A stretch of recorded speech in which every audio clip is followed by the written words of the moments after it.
నమస్తే అండి. నా పేరు సుధా కొనకళ్ళ. అనువంశిక ఆయుర్వేద వైద్యురాలిని, పర్యావరణ ప్రేమికురాలిని. వివిధ రకాల ఔషధ మొక్కలతో మీ ముందుకొస్తూ ఉంటాను. ఈరోజు అందరికీ తెలుసు దాదాపు కరివేపాకు. ఆ కరివేపాకే కదా అని ఇలా స్వైప్ చేయకండి. కరివేపాకు చాలా ఔషధ గుణాలు ఉన్నాయి. ఖచ్చితంగా మీరు ఈ విషయాలను తెలుసుకుంటే కనుక మొక్క వేయడానికి కాస్త శ్రద్ధ చూపుతారు. ఇంట్రెస్ట్ వస్తుంది. ఇన్ని ఉపయోగాలు ఉన్నాయి కదా అని. అంటే కామన్‌గా ఏమంటారంటే మేము అపార్ట్మెంట్ లైఫ్ స్టైల్ మాది. మా అపార్ట్మెంట్‌లో మాకు ప్లేస్ లేదు.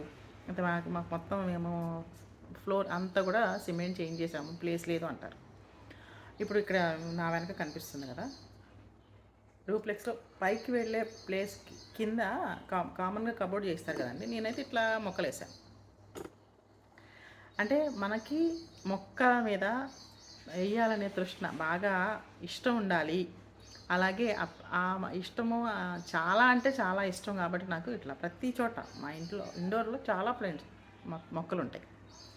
అలానే మీరు ఎలా వేయాలి అంటే ఇక్కడ కరివేపాకు మనకి లోపలైతే రాదు ఖచ్చితంగా. ఖచ్చితంగా సూర్యరశ్మి రావాలి కాబట్టి చిన్న కుండీలో వేసుకోండి. చిన్న అంటే ఇంత కాదు, కొంచెం పెద్దది.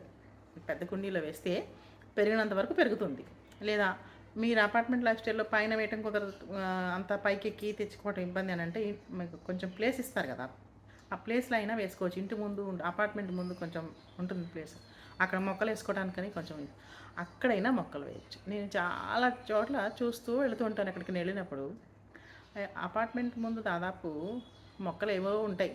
అంటే ఔషధ మొక్కలు అలాని కరివేపాకు కూడా ఉండదు కనీసం. అన్ని రకాలుగా వాళ్ళు మొత్తం విభిన్నమైన మొక్కలు వేస్తారు ఎక్కడో ఒక దగ్గర. కానీ అందులో మనం రోజువారీ ఉపయోగించుకునేవి ఉండవు. అట్లా కాకుండా అందరూ కూరగాయలు వేసుకోవచ్చు. ఎందుకంటే ఏమంటారు, ఏదన్నా ఫ్రూట్స్ వేసుకోవచ్చు. ఫ్రూట్స్ తినమంటే ఏమంటారు, అన్నీ మందులతో కూడుకున్నాయి అని అంటారు. అలాంటప్పుడు మీరే తీసుకోవచ్చు. ఈ కరివేపాకు ఉపయోగాల్లో మనకి ఎలా ఉపయోగపడుతుందంటే ఇవన్నీ కొంచెం లేతాకులు.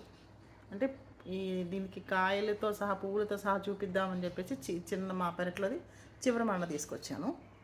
ఇప్పుడు ఇది పూత పూసింది కదండి, తర్వాత కాయలు వస్తాయి, నల్లటి కాయలు మీ అందరికీ తెలుసు. ఈ కాయలు తింటే ఏమిటి ఉపయోగం అంటే కాయలు కూడా తినొచ్చు, కానీ చెట్టు కింద నించుని తినాలి 10 కాయలు రోజుకి.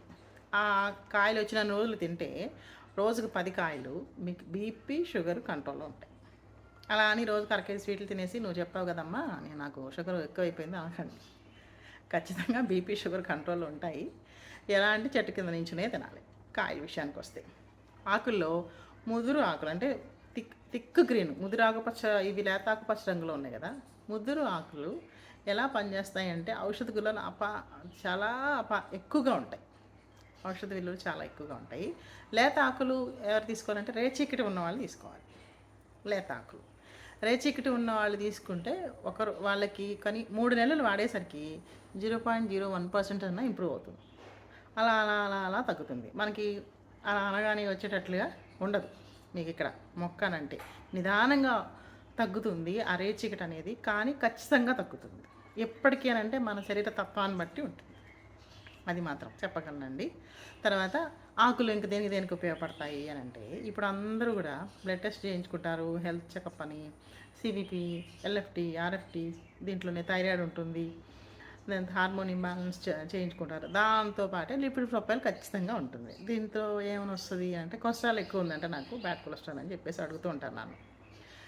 ఈ కొలెస్ట్రాల్ ఎక్కువ ఉన్నప్పుడు ఎల్డిఎల్ ఎక్కువ ఉందంట మేడం అని చెప్పి వచ్చి నాకు చెప్తూ ఉంటారు, లేకపోతే ఫోన్లో అడుగుతారు. ఇది తీసుకోండి కరివేపాకు. ఎలా తీసుకోవాలి అని అంటే ఇష్టమైతే ఇలా ఒక 2 రెమ్మలు ఇలా తీసేసి ఆకులు తీసుకోండి. నా వల్ల కాదు, నేను అలా తినలేను అని అనుకుంటే కరివేపాకుని కాస్త చట్నీలాగా చేసుకొని తీసుకోండి రోజు. మీ బ్యాడ్ పెరిగిన కొలెస్ట్రాల్ అంతా పోతుంది. దీనితో పాటుగా మీకు లివర్ అబ్నార్మల్గా ఉన్నదనుకోండి, అంటే రకరకాల విభిన్నమైన ఏవేవో తింటూ ఉంటారు కదా. అప్పుడు మీరు ఒకసారి గుర్తు చేసుకోండి, ఈరోజు నేను ఫ్రూట్స్ తిన్నానా లేదా, ఏదో ఒక ఫ్రూట్. ఆ ఫ్రూట్స్ తినండి అని అంటే నేను ఫ్రూట్స్ తినలేను మేడం, మొత్తం రసాయనాలతోనే వచ్చేస్తుంది అంటున్నారు. అలా అని మరి బియ్యము ఎకరానికి ఎన్ని పండుతున్నాయి ఇప్పుడు, అలా అయినా అన్నం తింటాం మానేస్తున్నామా? ఎండుమిర్చి ఉన్నాయి, మందులు వేయకుండా పండుతున్నాయా మిర్చి? అవన్నీ తీసుకుంటున్నాం కదా, అలాగే వీటిని కూడా కాస్త ఉప్పు నీటిలో మనం రాళ్ళు ఉప్పులో వేసి కాసేపు ఉంచి తీసేసి అలా ఏదో ఒకటి ప్రత్యామ్నాయం చేసుకోండి. లేదు మీకు పొలాలు ఉంటే 4 రకాల పళ్ళ మొక్కలు వేసుకోండి. అలా కాదు కోతులు ఉన్నాయి మాకు పళ్ళు ఉండట్లేదంటే మీ పల్లెటూరులో అయితే కోతులు రాకుండా ప్రత్యామ్నాయంగా ఇప్పుడు అందరూ రకరకాలుగా చేసుకుంటున్నారు. ఏదో ఒకటి చేయండి, చేసి పళ్ళు తీసుకోండి. ఎక్కువగా ఫ్రూట్స్ తీసుకోవడం వల్ల ఏం జరుగుతుందంటే ఇమ్యూనిటీ పెరుగుతుంది. అంతేగాని మీరు రకరకాల ఈరోజు నేను ఫ్రూట్ ఒక్కటైనా తిన్నానా లేదా అని మీరు జ్ఞాపకం చేసుకోనండి పడుకునేటప్పుడు. ఏదో ఒకటి తినండి. నేను షుగర్ పేషెంట్ మేడం, నేను తినకూడదు అని దానిమ్మ తీసుకోవచ్చు షుగర్ పేషెంట్ అయితే. వాటర్ మిలన్ పుచ్చకాయ తీసుకోవచ్చు, జాంకాయ తినొచ్చు హ్యాపీగా. ఇప్పుడు నేరేడు పళ్ళు వస్తాయి, అవి తీసుకోవచ్చు. పళ్ళు తినాలని ఇంట్రెస్ట్ ఉంటే ఏదైనా తింటారు. కానీ ఇప్పుడు విపరీతంగా ఫాస్ట్ ఫుడ్కి అలవాటు పడిపోయి రోడ్డు మీదకి వెళితే నాన్ వెజ్ తింటున్నారు. మరి అలాంటప్పుడు 25-30 సంవత్సరాల మధ్యలోనే షుగర్ ఎందుకు రాదు, వస్తుంది.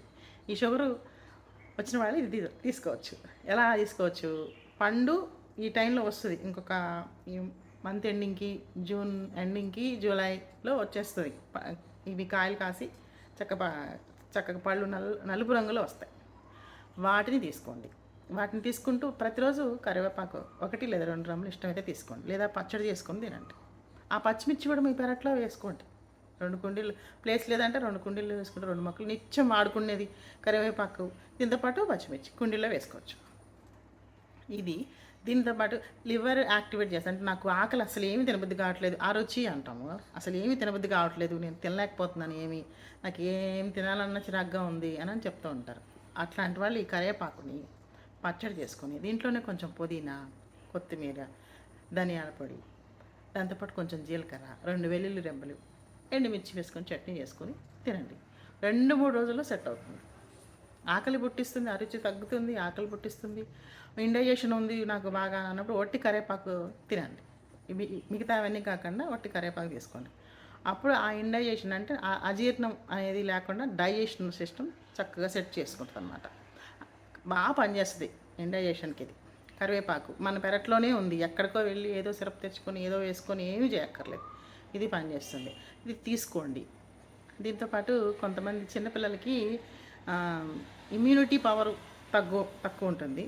తర్వాత వాళ్ళకి చాలా మెమరీ పవర్ పెరగాలి అనుకున్న వాళ్ళు చక్కగా ఈ కరివేపాకుని మెత్తగా నూరి కొంచెం చింతపిక్కలో సగం అంతా 1 స్పూన్ తేనె వేసి రంగరిచ్చి తినిపించేసేయండి. 2వ సంవత్సరం నుంచే తినిపించవచ్చు.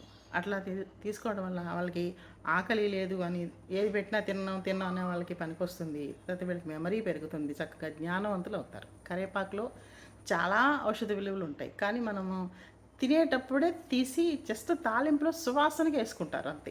కరివేపాకు అయిపోతే ఎందుకు, అమ్మమ్మ వేసింది, నానమ్మ వేసింది, లేదా మా అత్తగారు వేశారు, నేను కూడా వేశాను అంతే. కానీ పిల్లలకి అలవాటు చేయరు. తినమని ఖచ్చితంగా చెప్పండి. అంటే అప్పుడు ఏం చేయాలి? ఫస్ట్ మీరు తినాలి. మీరు తీసి పక్కన పెట్టకుండా మీరు తింటే మిమ్మల్ని చూసి వాళ్ళు కూడా తింటారు. కాబట్టి కరివేపాకుని నిత్యం మీరు ప్రతి కూరలో వేయండి. ఆ కూరలో మీరు ఆకులు తినేటట్లు చూసుకోండి, దాదాపు బాగుంటుంది. తర్వాత అటికేరియా అంటే వెళ్ళినంత దద్దులు వచ్చేస్తాయి విపరీతంగా. ఎందుకు వస్తాయి అనంటే రకరకాల వాళ్ళకి ఏదైనా తినని ఆహారం, వాళ్ళకి పడని ఆహారం తిన్నారనుకోండి, తినకూడని ఆహారం వాళ్ళకి పడనప్పుడు తింటే కనుక వాళ్ళకి వస్తాయి. కొంతమంది అటికేరియా వచ్చినప్పుడు విపరీతం దద్దులు వచ్చి 4-5 వారాలు ఉంటాయి, ఏం చేసినా తగ్గదు. వాళ్ళు ఏవి వేసుకుంటారు, సిట్రజిన్ వేసుకుంటారు, లివర్ సిట్రజిన్, ఏది వేసినా అవ్వదు. అట్లాంటప్పుడు కరివేపాకుని తీసుకోండి, మీకు వారం రోజుల్లో తగ్గుతుంది. ఎంత తీసుకోవాలంటే గుప్పెడు ఆకులు తీసుకోండి. గుప్పెడు ఆకులు తీసేసి కొంచెం చిటికెడు పసుపు వేసి మెత్తగా నూరేసి అది ఇంత ముద్ద అవుతుంది, దాన్ని తీసుకోండి. పరగడుపుని మీకు బాగా పనిచేస్తుంది. అంటే బ్లడ్ ప్యూరిఫైర్ అనమాట, చాలా బ్లడ్ ప్యూరిఫై చేసుకుంటుంది ఇది. చాలా ఎలా అంటే కరివేపాకు యొక్క మొక్క మన పెరట్లో ఉంటే అక్కడ చుట్టూ ఉన్న మొత్తం పర్యావరణం అంతా మొత్తం కూడా పొల్యూషన్ పెరిగిపోయింది కదా. ఇప్పుడు ఎంత కాలుష్యాన్ని తగ్గిస్తుంది అంటే గాలినే శుభ్రపరుస్తుంది. దాని నుండి వీచే గాలి మనకి ఆరోగ్యం. మన పెరట్లో మొక్క ఉంటే కానీ ఈ గాలిని కూడా ప్యూరిఫై చేస్తుంది. కాబట్టి పెరట్లో మొక్క ఉంటే మనకు ఆరోగ్యం. కరివేపాకు చెట్టు కింద నిలబడి ఎందుకు తినమని అంటే ఆ గాలి కూడా మనకు ఆరోగ్యం కాబట్టి కొద్దిసేపు అలానే ఇది గాలినే శుభ్రం చేసినప్పుడు మన రక్తాన్ని చాలా శుద్ధి చేస్తుందండి. రక్తాన్ని శుభ్రపరుస్తుంది, కొలెస్ట్రాల్ తగ్గిస్తుంది, చర్మ వ్యాధులకి పనిచేస్తుంది. ఇది లివర్ని యాక్టివేట్ చేసుకుంటుంది, షుగర్కి పనిచేస్తుంది, బీపీకి పనిచేస్తుంది. ఇప్పుడు మనం ఏదైనా విషపురుగులు కానీ తేలు కానీ కుట్టినప్పుడు మనం ట్రీట్మెంట్ తీసుకుంటాము, హాస్పిటల్కి వెళ్తాము, వస్తాం. కానీ దాని ప్రభావం లేకుండా ఉండాలంటే కరివేపాకు తీసి మెత్తగా నూరి ఎక్స్టర్నల్ అప్లికేషన్ పైపట్టుగా వేయండి. దాని నుంచి ఉపశమనం కలిగిస్తుంది. కాలిన గాయం మనకి కాలిందనుకోండి వంటగదిలో, అది మెత్తగా నూరేసి కరివేపాకు తెచ్చి ఎక్స్టర్నల్ అప్లికేషన్ పైపూతగా పెట్టేసేయండి. ఆ కాలిన గాయం మళ్ళీ మనకి సెప్సిస్ అవ్వకుండా చేస్తాయి. అలానే గాయమైన మామూలు గాయమైనది అంటే మన పెరట్లో కరివేపాకు మొక్క ఉంటే ఇన్ని ఉపయోగాలు, ఇంతకు మించి ఉన్నాయి ఉపయోగాలు చెప్తే మీరు ఇంతసేపు ఎవరు చూస్తారు? 30 మినిట్స్, ఇప్పుడు 10 మినిట్స్ అయిపోయింది. 10 మినిట్స్కే మీకు బోర్ కొడుతుంది. ఎందుకంటే మీకు ఎంటర్టైన్మెంట్, ఎంజాయ్మెంట్ కావాలి కదా. కానీ అప్పుడప్పుడు ఆరోగ్యం కూడా చూసుకోండి. ఎందుకు అంటే మనం బాగుంటేనే మనతో పాటు అందరూ బాగుంటారు కదా. దానితో పాటుగా కరివేపాకు పెరట్లో వేసాను కానండి, మీరు చెప్పినట్టు కరివేపాకు వేసుకోమని దాదాపు నాకు చెప్పిన వాళ్ళకి చెప్తూ ఉంటాను రెగ్యులర్. మేమే కాదు, మాతో పాటు అందరు కోసుకుంటున్నారు అని అంటారు. కోసుకొనివ్వండి, మంచిదేగా. మీరు ఎలాగో మనం వాళ్ళ ఇంట్లోకి వెళ్ళి బరువులు ఎత్తి ఏం పని చేసి చేయట్లేదు. మనం జస్ట్ మన పెరట్లో ఉన్న మొక్క మనం ఇంటి బయట వేస్తే వాళ్ళు చెప్పకుండా కోసుకొనివ్వండి. దానివల్ల మనం వాళ్ళకి మంచి చేసిన వాళ్ళం అవుతాం. మనం డైరెక్ట్గా ఏం చేయట్లేదు, మొక్కే చేస్తుంది. ఈ మొక్కే రోడ్డు అవతల ఉందనుకోండి, వాళ్ళు కోసుకుని మన ప్లేస్లో ఉంది కాబట్టి కోసుకున్నారు, కాబట్టి మమ్మల్ని అడగకుండా కోసుకున్నారు అనే ఫీలింగ్ వద్దు. పట్టు వేరు ఏం లేదు కాబట్టి అలా అయినా హెల్ప్ చేయండి. మంచి జరుగుతుంది కదా మనకి, నలుగురికి మంచి చేస్తే. కాబట్టి కరివేపాకు మొక్కని మనం కూరలో కరివేపాకు తీసినట్టు తీసివేయకుండా కరివేపాకు కూరలు ఇక్కడ నుండి రెగ్యులర్గా తినండి. చాలా ఆరోగ్యానికి చాలా అంటే చాలా మంచిది. అలానే మీ పెరట్లో ఇమీడియట్గా ఒక మొక్క వేయండి. ఈరోజు ఖచ్చితంగా మొక్క వేస్తారు ఈరోజు అని నేను ఆశిస్తున్నాను. థ్యాంక్ యూ అండి. మొక్కలు వేయండి, పర్యావరణాన్ని కాపాడండి. నమస్తే అండి.